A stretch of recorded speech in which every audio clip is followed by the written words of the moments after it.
I am Dr. Kanaram Jad from AIMS New Delhi.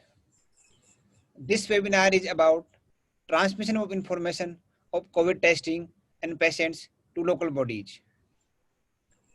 Here we will discuss why there is need for proper transmission of information of COVID-19. We will discuss who all should be notified, how to report the cases of COVID-19, what to do if a COVID patient is detected, how to report a death, and finally, how to use data for disease prevention. Why proper information is required for COVID-19? COVID-19 is a new disease and clinical presentation is variable. Robust data are needed from every district and state in a country to measure the public health impact of COVID-19 and to plan for timely health interventions to protect communities.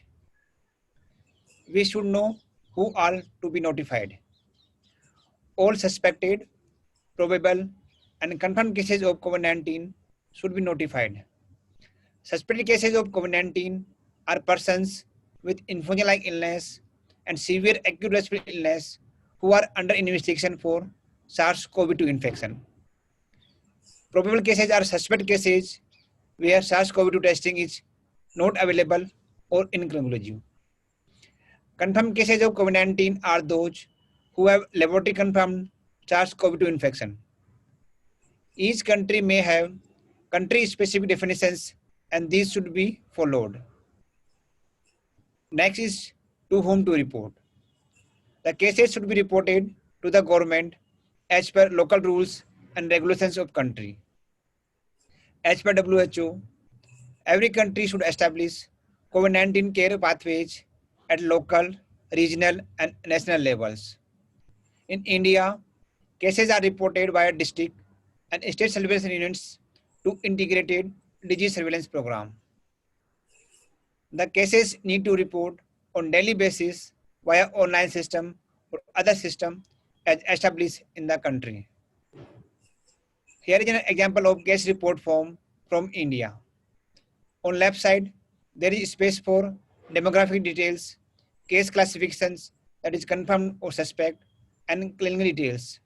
On right side, there is space for travel history, laboratory informations, clinical details, and public health response. All the laboratories are supposed to provide daily update, that is daily and cumulative, about the data of numbers of samples received, samples tested, samples under testing, and positive samples. Every country should have data tracking system for COVID-19 related data. Here is a screenshot of data tracking system from CDC for USA that is showing total cases, total deaths, and total cases in last 7 days. Here is a screenshot of COVID-19 data tracking system for India.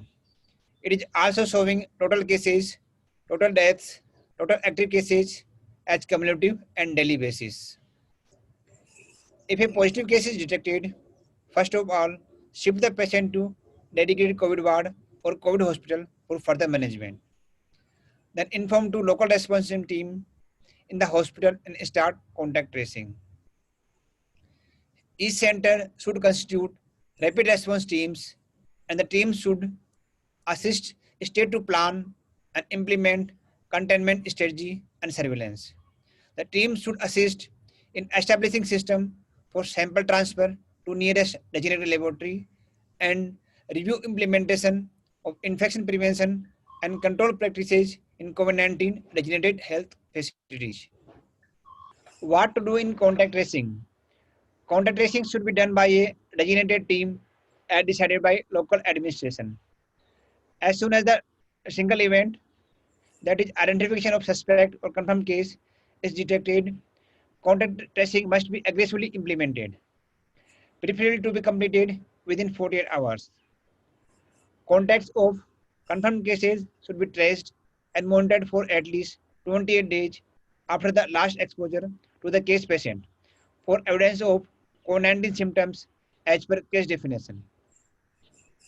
Information about contacts can be obtained from patient, his or her family members, person at patient's workplace, or school associates, etc. A contact is a person that is involved in any of the following: providing direct care without proper personal protective equipment for COVID-19 patients, staying in the same close environment of a COVID-19 patient, including workplace, classroom, household, and gatherings, or traveling together in close proximity, that is within 1 meter, with a symptomatic person who later tested positive for COVID-19. If symptoms of COVID-19 appear within first 28 days following the contact, the individual should be considered a probable case and reported through reporting system. High-risk contact is who touch the body fluids of patient, that include respiratory secretions, blood, vomit, saliva, urine, or feces, or who had direct physical contact with body of the patient, including physical examination without PP, or who touched or cleaned the linens, clothes, or dishes of patient, who lives in the same household as the patient, or anyone in the close proximity within 1 meter of confirmed case without precautions, or passengers in close proximity, that is within 1 meter of a conveyance with a symptomatic person who later tested positive for COVID-19 for more than 6 hours. Low risk contact is who share the same space, for example, same class for the school, worked in the same room or similar, and not having a high risk exposure of the confirmed case of COVID-19, or who travel in the same environment like bus, train, flight, any other mode of transit, but not having a high risk exposure. Death reporting is another aspect of transmission of information related to COVID.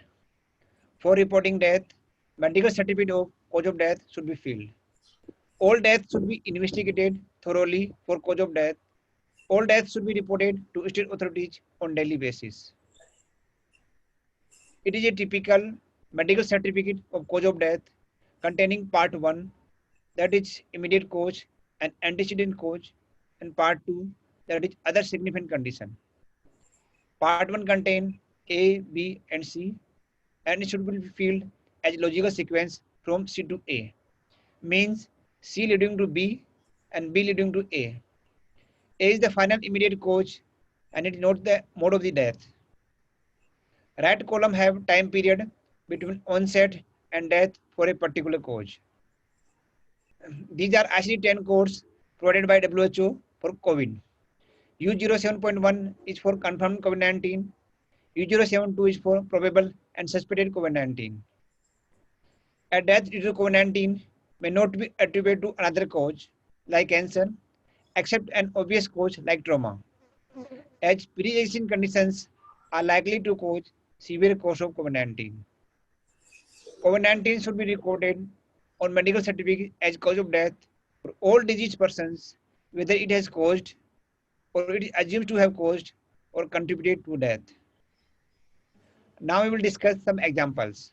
How to report COVID deaths as per this MCCD format. First example is of 40 years old male diagnosed with COVID-19. Here COVID-19 will be at C. It leads to the B, that is pneumonia, and it leads to A, that is ARDS. That was immediate cause of death. Code is written as U07.1 and duration is mentioned about 7, 3 and 2 days. This example is about 60 years male, father of COVID-19 patients. He was diabetic, presented with ILI and died. The COVID test was not available. Here C is the COVID-19 suspect with code U07.2. It leads to B, that is ILI, and B leads to A, that is ARDS. That was immediate cause. Diabetes will be in the part 2, that is other significant condition. Here is one more example. 50 years female who received chemo for breast cancer, admitted with breathlessness and developed shock and died. COVID was positive. Here C, B, A are COVID-19, pneumonia and DIC respectively. Breast cancer will be under part 2, that is other significant condition.